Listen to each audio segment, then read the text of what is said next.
અરે બેટા રવિ, તું હજી જાગે છે? અડધી રાત થવા આવી. અરે પપ્પા, થોડું કામ હતું તો બસ હવે પૂરું થશે એટલે આરામ કરી લઈશ.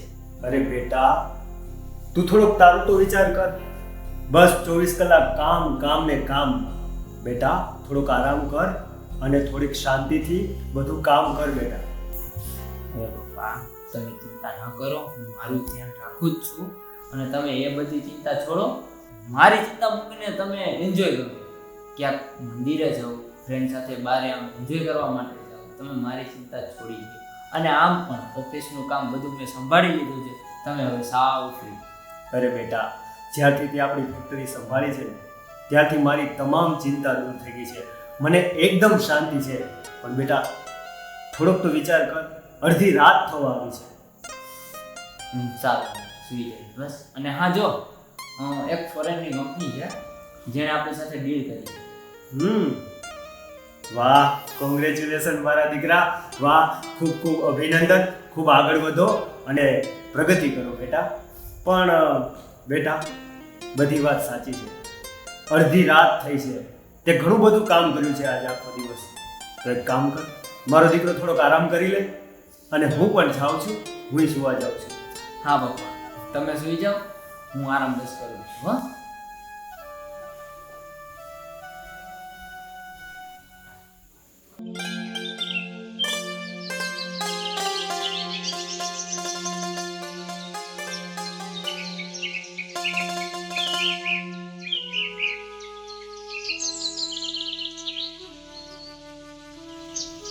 નિશા,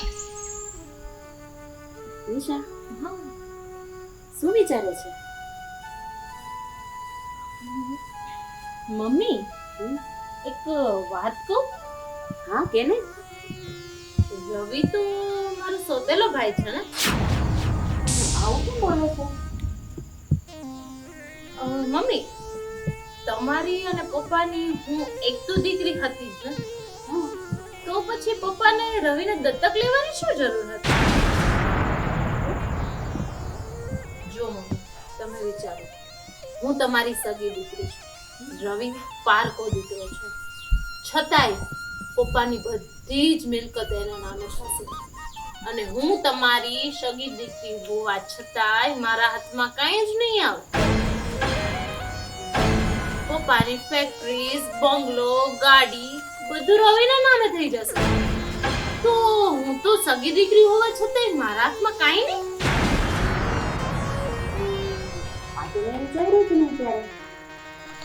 હું તો રવિના મોંમાં ને મોંમાં એને ઉછેરીને મોટો કરતી રહી. આવો વિચાર તો મને ક્યારે આવ્યો જ નથી. તો મમ્મી હવે વિચારો, કારણ કે હું તો તમારી સગી દીકરી છું ને. આપણે કંઈક તો કરવું પડશે. હા મમ્મી, કંઈક તો કરવું જ પડશે, નહીંતર રવિ વગર મફતનું બધી મિલકત પચાવી જશે. તારા પપ્પાએ આટલી મહેનતથી બધું ભેગું કરેલું છે અને મફતમાં એ રવિના હાથમાં હોય. તો રવિ પાસે જઈ? હા, ચલો વાત કરીએ.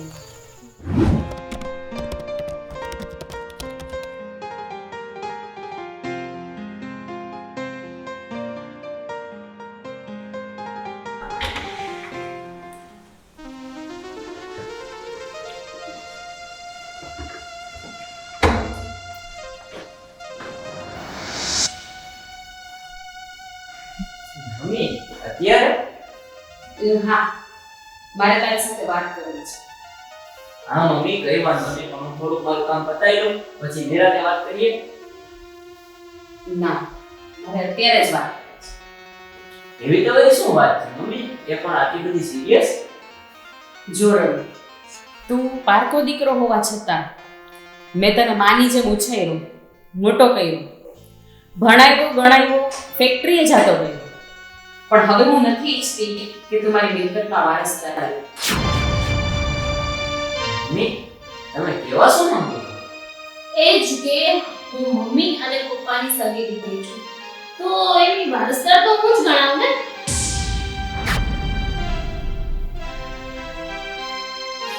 પણ બે મમ્મી, પણ હું ક્યાં મિલકત ઉપર દાવો કરું છું? હા તું દાવો નથી કરતો પણ મારી બધી મિલકત તો મારા પપ્પા તને સોંપી દેશે ને અને મિલકતનો વારસદાર કોને બનાવશે અને હું નથી ઈચ્છતી કે મારી મિલકતમાં કોઈ ભાગ હોય. અને એટલે જ અમે બે માં દીકરી એવું ઈચ્છીએ છીએ કે તું આ ઘરને છોડીને ક્યાંક જતો રહે, હંમેશા નહીં.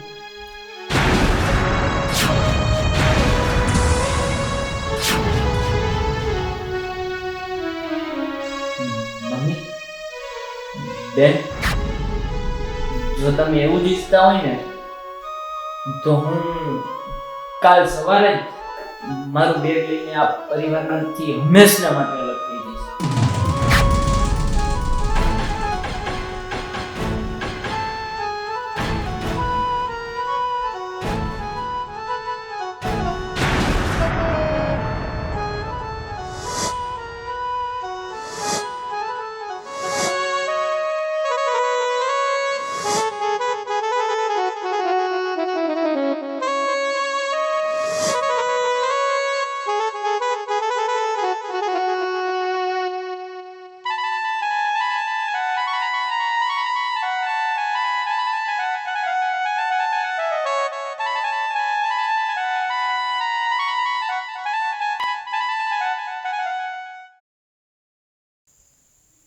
શું થયું? રવિનો કઈ પતો લાગ્યો? અરે તો તપાસ કરો એ ક્યાં ગયો છે. ભાઈ મને ભેગો પણ ના થયો અને સવારે કાંઈ પણ પૂછ્યા વિના ચાલ્યો ગયો છે. ઓકે કાંઈ વાંધો નહીં, સારું તમે બને એટલી જલ્દી તપાસ કરીને મને કહો. હે ભગવાન, આ રવિ કોઈને પૂછ્યા વિનાનો ચાલ્યો ગયો. અરે ઘરમાં કોઈને પૂછ્યું પણ નથી. અરે ક્યાં ગયો છે આ છોકરો? હે ભગવાન, અને રવિ પાછું કપડાં પણ સાથે લઈ ગયો છે. શું થયું? રવિ એ ચાલ્યો ગયો છે?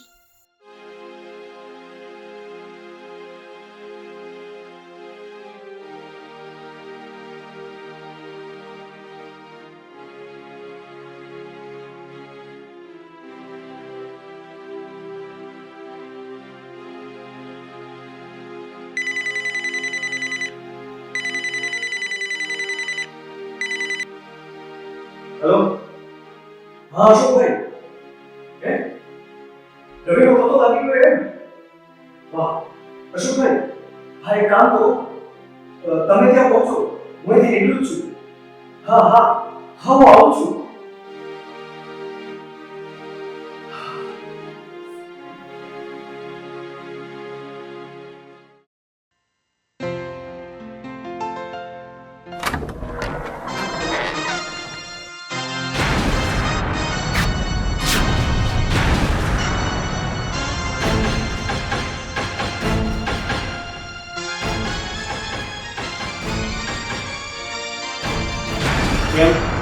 કેમ તમારી મા દીકરીના મોઢા પડી ગયા ને રવિને જોઈને? હે મને બધી જ ખબર પડી ગઈ છે. રવિને આ ઘરમાંથી તમે મા દીકરીએ મળીને જ બહાર કઢાવ્યો છે. તમને એમ હતું ને કે રવિ આપણી પ્રોપર્ટી બચાવી પાડશે, રવિને આપણા ભાગનો હિસ્સો આપવો પડશે. હે એમ જ હતું ને? નિશા, નિશા તારે જોવું છે આ ફેક્ટરીના દસ્તાવેજ કોના નામે છે? તારે જોવું છે? લે વાંચ આ ફેક્ટરીના દસ્તાવેજ વાંચ.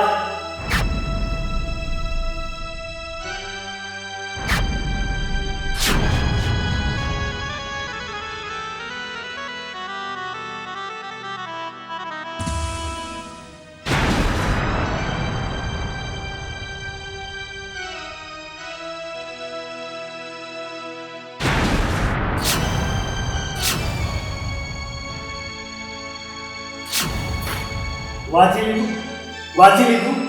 આ પ્રોપર્ટી, આ મિલકત, આ બધું મેં તારા નામે કર્યું છે નિશા, તારા નામે. અને આ રવિ આપણી ફેક્ટરીમાં એક કર્મચારી બનીને માત્ર નોકરી કરશે, નોકરી. અને રવિને હું આ ઘરમાં મારા વારસદાર તરીકે નહીં પણ મારા ઘડપણના સહારા તરીકે, મારા ઘડપણની લાગણી તરીકે લાવ્યો છું. રવિને મેં આપણી મિલકતમાંથી 25% હિસ્સો આપવાની વાત કરી, પણ રવિએ ના પાડી દીધી. રવિ માન્યો નહીં. અરે રવિ બહુ સંતોષી છે, બહુ ઈમાનદાર છે. અરે રવિ આવી બધી પ્રોપર્ટીને ઠોકરે મારી દેવો છે, સમજ્યા? રવિને તમારી જેમ માલ મિલકતની, પ્રોપર્ટીની, દોલતની ભૂખ નથી. બેટા મને માફ કરી દે બેટા, મારાથી બહુ મોટી ભૂલ થઈ ગઈ. મને માફ કરી દે રવિ. આ નિશા આ તો નાની છોકરી છે, પણ હું તો માં છું ને. હું એની વાતોમાં આવીને બેટાનો તિરસ્કાર કરી દીધો. બેટા તો મને માફ કરી દે, મારાથી ભૂલ થઈ ગઈ છે રવિ. મને માફ કર બેટા. માં એક દીકરા પાસે માફી માંગે ને એ સારું ના લાગે. મમ્મી, આ દુનિયામાં કોઈ નતું ને ત્યારે તમે મારો સહારો બન્યા, મને મમતાની લાગણી આપે. મમ્મી, મને આ માલ મિલકતની જરાય જરૂર નથી. મારે બસ એક પરિવારની જરૂર હતી, એક માના મમતાની જરૂર હતી, એક પપ્પાના સહારાની જરૂર હતી. હું હવે આવી ભૂલ બીજી વાર ક્યારેય નહીં કરું બેટા. હું તારી માં છું, હતી અને હંમેશા રહીશ. મને માફ કરી દે ભાઈ. મને માફ કરી દેજે. હું તારા લાગણીને, તારા પ્રેમને સમજી ના શકી અને મમ્મીના મનમાં કચરા પર નહીં જ ભર્યા હતા. હું આ પ્રોપર્ટીની લાલચમાં ખબર નહીં શું કરી બેઠી કે ભાઈ તારી લાગણીને સમજી નથી. હા, તું મારો સોતેલો ભાઈ છો, પણ તે તો પોતાનો ભાઈ કરતા પણ મને લાગે છે વધારે વાત રાખી, મને વધારે પ્રેમ આપ્યો. બધી વાતોમાં મારા લાડ ઉઠાવ્યા અને મમ્મી પપ્પા સામે મારો સપોર્ટ કર્યો. છતાંય આ પૈસાની લાલચમાં હું શું કરી બેઠી? ભાઈ મને માફ કરી દે. બસ ઠીક છે હવે. રવિ, આ લોકોને ક્યારેય માફ ન કરી શકાય. રવિ, હવે આપણે આ બંગલામાં નથી રહેવું, કારણ કે જે ઘરમાં લાગણી, પ્રેમ ન હોય એ ઘરમાં રહીને આપણે શું કરવું? ચાલ રવિ. ના સુધીર, ના ઘર છોડીને ના જાવ તમે. મારી ભૂલ થઈ ગઈ છે સુધીર, મને માફ કરી દો. રવિ મને માફ કરી દે બેટા. પપ્પા, આટલો બધો તમે ગુસ્સો ના કરો. કદાચ મારા મમ્મી ખોટા હોય છે, પણ એક દીકરા પ્રત્યે છે ને એક માની લાગણી કોઈ દિવસ ખોટી ના હોય હો પપ્પા. જોયું તે જે દીકરાને તું તિરસ્કાર કરતી હતી એ દીકરાની મહાનતા જોયું તે કે હવે કઈ બાકી છે? મને માફ કરી દો. સારું, ચાલો, અંતે તમારી આંખો ખુલી તો ખરી.